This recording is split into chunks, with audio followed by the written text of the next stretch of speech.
There's no doubting that times are tough, tougher than the pork chops my mum used to feed me as a kid, which then put me off them for life. But what if you do need a new car? What if you came to a used car dealer, such as Motorpoint, with a budget of 12 to 13 grand, or about £200 per month? I mean, £200, that could get you a massive night out, but you should probably spend it on a car and be sensible. And that's why I'm here in a forest with my talented colleague Rebecca Jackson to provide you with the perfect answer to the £200 a month used car question.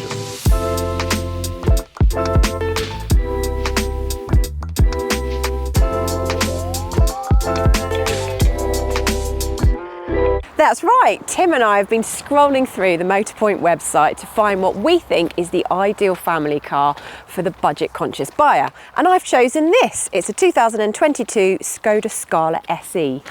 It's powered by the 1.5 TSI, which is a 4-cylinder turbocharged petrol engine, and it is one of the best power units you can get in any of the brands from Skoda's parent company, Volkswagen. It provides decent power and real-world fuel economy of over 50 miles per gallon. Now, I'm a massive fan of the Skoda Scala, but couldn't you have picked one that didn't look so much like a rental car? I think it looks good. And it's super practical. It's based on the Fabia Super Mini, and it's just a bit bigger than a Volkswagen Golf, so there's plenty of space. It's got a big boot. My only problem with the Scala is that it's a hatchback, and these days everyone just wants an SUV, and I think people have actually slightly forgotten that this car exists. Who needs to follow the trends? It needs to do everything that a family needs. So it's got air conditioning, Apple CarPlay, cruise control, and it's got ISOFIX in the front. And I guess it kind of does that classic Skoda thing of giving you everything you need and nothing you don't. Exactly. It is really good value motoring, and that is the thing with Skoda. So that's my choice, Tim. We'll see who actually does offer the best value for money, because my car is a peach. It is quite literally a peach. Look at it. It's orange. It's majestic.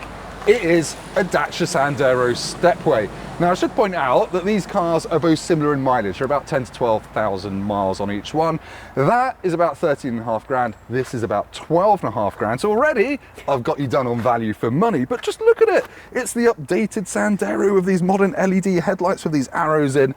I think it looks a lot more exciting than your Skoda. All right, I'll give you that. It does look quite cool, and it's got the detailing that makes it a Stepway rather than a normal Sandero. And when you talk about money, you know, it's the monthly payments that matter to most people. Yes, it is. And I have to admit, it's not as fast as the Skoda. That's got 150 horsepower from that 1.5 engine, which is a really good engine. This has got 90 horsepower. So it's definitely not going to win a drag race if I was suddenly from Birmingham and doing that on a runway, but it's got stuff your car doesn't have.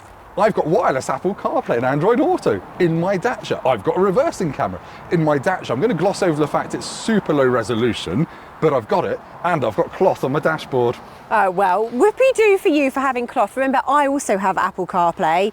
This car is, no matter what you've said about all this other fancy stuff, it's still slow, and it's got the old badge. And is a Dacia, which means that inside it's probably going to feel a little bit more plasticky than that. Should we check it out? Yeah, let's have a look. Well, look, I've got all this cloth, I've got some bronze bits. This, I think, will blow most people's minds when they think a Dacia can't look nice inside, because it does look and feel nice. I even like the headrests on the seat. They look like they've come from a Volvo, but most impressive, look, wireless Apple CarPlay in a Dacia. You've also got handy USB there as well, so you can charge your phone. I've got screens in the temperature dials, like on an Audi TT, but it's not all good. Like, some of this stuff is really plasticky, and the glove box, being based on a kind of French-ish car, is only half width, so that's pathetic. But yeah, are you not impressed? I am impressed. However, we are in a Prestige, aren't we? Yes, it's top spec. The entry-level essential model doesn't even come with half of this stuff, and you have to use your phone as the infotainment screen. Yeah, but still, I think the Skoda might have its work cut out. You could be right about that. Let's find out, shall we? Yes, let's. Before we jump in my car, I just want to do something. Tim, open and close your door. Yeah, this isn't going to sound great. Yeah, it's kind of like a cat food tin, not going to lie. Yeah. Bank vault. That solid, well-built feel is a bit of a vibe inside and out. Overall, it is definitely a class above the Dacia. And considering it was launched in 2018, it doesn't look dated at all. Now, I do agree, but it is all a bit grey. It's a bit Darth Vader's jockstrap, isn't it? You're not going to get away with saying that. Get away with that. All jokes aside, that is because Skoda doesn't really do high fashion and forward styling gimmicks. It really just does the job very well. The infotainment systems are kept up to date and it looks like a modern system. It has Apple CarPlay, for example. Yeah, but you've got to plug in. Mine's got wireless CarPlay. So. True, however, I can charge it at the same time. Have you got wireless charging in that car? I don't. I have to plug in to charge it in my car, but I don't have to use a key to start it because I've got keyless. At least I know where the keys are when they're in the ignition. Yeah. Do you know where your keys are at the moment? I think the cameraman's holding them. Now, speaking of losing things, storage in here is actually pretty good. Yes, it is. There are 2 cup holders. There's somewhere for banana there, banana here. You can probably fit 2 or 3 in there, and 2 bananas here. It's pretty good. Now, before we go on to the back seats, I should point out you've got physical aircon controls. I think higher spec versions of this had them in the touchscreen. That's super annoying. So actually the base spec does win out. We like that. But yes. I think you've got problems. Now, Tim, there's another advantage that the Skoda has over the Dacia, and that is rear seat space. You're 6'3", right? Yep, and I've got loads of room back here. Admittedly, Rebecca's a proper short ass, but if you put your seat in your driving position, I've got even more room than this, I think. And I know I can sit behind myself in one of these. Actually, Tim, I'm gonna cut you in your tracks here because you may be 6'3", and everyone below 6 foot is probably short to you. I'm 5'4.5". It's not actually that short. The half is important. It is very important. Let me move my seat forwards to my driving position. Yeah, that's ridiculous. I'm basically in a presidential limo when she does that. But yeah, as I said, even if there's a tall adult in front, you'll be fine back here. The only thing is, because you've got a base spec one that looks like a hire car, you've got nothing back here. I've got no USBs, I've got no climate controls back here, not even got a centre armrest. Okay, you've got air vents and you've got Isofix. Let's see what the Dacia's like, shall we? Yes, that's... I'm 5'4.5", as you know, and I've got plenty of room. What about you, Tim? Well, if you shuffle over, I'm 6'3", that's my driving position, and I actually fit behind myself. My knees are kind of brushing the seat there, but it's soft and that doesn't matter. I've got more headroom than in your car, but this is a bit lower, and that makes it feel a bit claustrophobic, and I'm going to smack my head on it, but I'm getting on now. Yes, you are. Back here though, we do have a plug socket and these door pockets, which I quite like, but the door is quite plain. It is quite plain. It's like one sheet of plastic with a pathetic little line across it to make you think, oh, that's more expensive than it is, but actually... Okay, so it's a smaller car, so we can forgive it for having a little bit less space in the back compared with my Skoda. Let's have a look at the boot, shall we? I think we should, because it's quite hot in here. Right, Rebecca, I know your car's going to win the boot space challenge. Let's just get out the way with Skoda Scala. Looks like a Golf, but actually the boot is way bigger. It's 467 litres. A Golf is only 380. The closest rival, something like an Astra, is 400 litres, so it's still massive. And yet it doesn't have any foldy levers for the rear seats or anything like that. There's no 12-volt socket. It's got a few curry hooks, but I reckon I could fit in that. Go on then. Dignity, here we go. Yes. It fits a 6'3" oaf. That's pretty good. Definitely fit. So yeah, I think like the view from here is like I've gone camping. It's what? Thanks. Come this way. We're going to have a look at the Sandero boot now, because I know that this boot is actually quite big. Hi. Hi. 328 litres, not quite as big as the 380 litres of the Skoda Fabia Super Mini, and not as big as the Scala that we've got. You comfortable? No. Do you want to get out? Yes. Okay, cut. Right, we're going to go for a quick drive in the Dacia Sandero Stepway, and immediately it does score points over the Skoda Scala in some areas, not my clutch control. It's got keyless ignition, which is good. The Skoda doesn't have that. What is this? It's a horrible, horrible key. I think it's designed to kind of fit into your Louis Vuitton clutch, like a French Renault, but it's actually just a horrible, annoying bit of plastic. I've also got an electric handbrake, which the Skoda doesn't have, so I've got a bit more space down here. Right, anyway, how does it drive? Well, it's easy to drive. This 1 litre 3-cylinder turbocharged petrol's got 90 horsepower, so it's, what's the word? Slow. Slow, yeah, it's quite slow. It does make quite a nice noise when you rev it out though, and it can get 50 mpg if you're careful. There is a 100 horsepower version of this, which is bi-fuel, which means you can put LPG in it, and we've done a review of that on the channel a couple months ago, so click up whichever way it is for that. But yeah, it's easy to drive. The clutch is light, the gearbox is light, the gear shift lever is pretty horrible and plasticky, I would admit. That's just not very nice. But it's kind of softly sprung, it rolls in corners.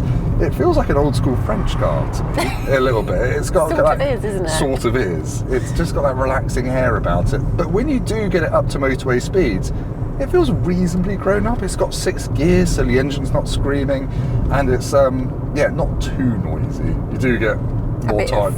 Yeah, the Skoda's going to feel better. It at is. Motorway speeds.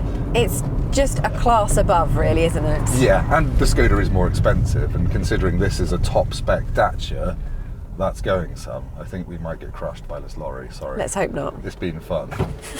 Or something. But yeah, 0 to 60 on this, it's 12 seconds.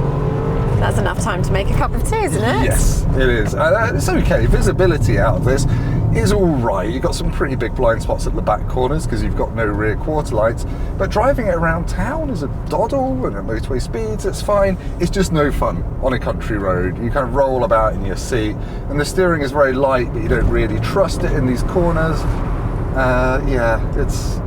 It's okay. You buy this because you want a cheap car, and it does feel like it started life as a cheap car, and I don't think this Skoda's going to feel like that. No, definitely not. Should we check it out? I think we should. Let's do it now. Let's do it right now.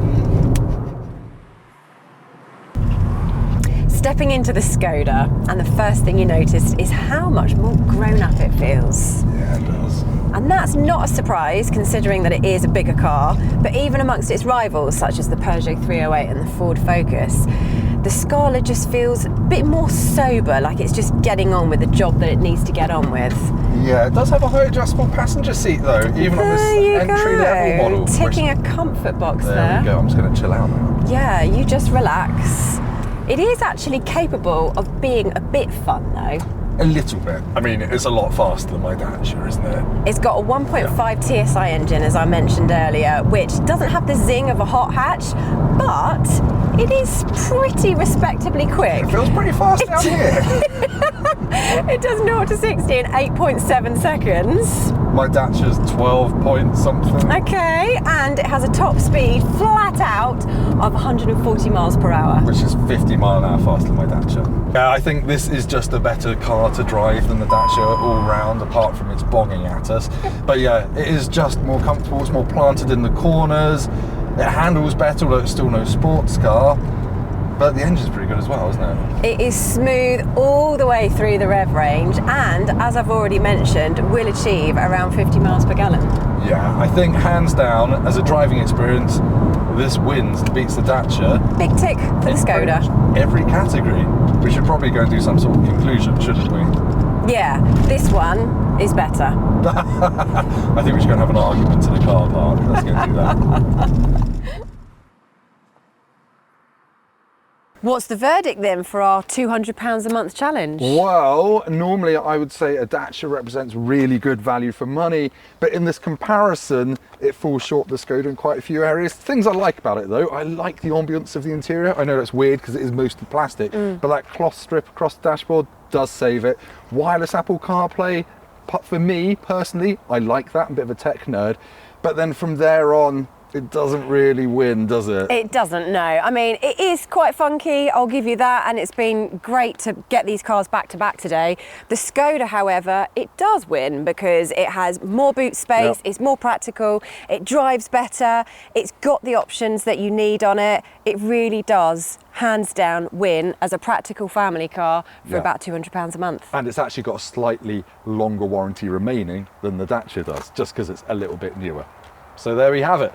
Spend £1,000 more, closer to 13.5 grand, and you get an absolutely brilliant used family car for under £200 a month. You do. And while I've got your attention, and don't go anywhere because there is a joke coming, I promise, like, subscribe, click on the bell icon. And go down to the comments and tell us which of the two cars you prefer. Thank you for watching.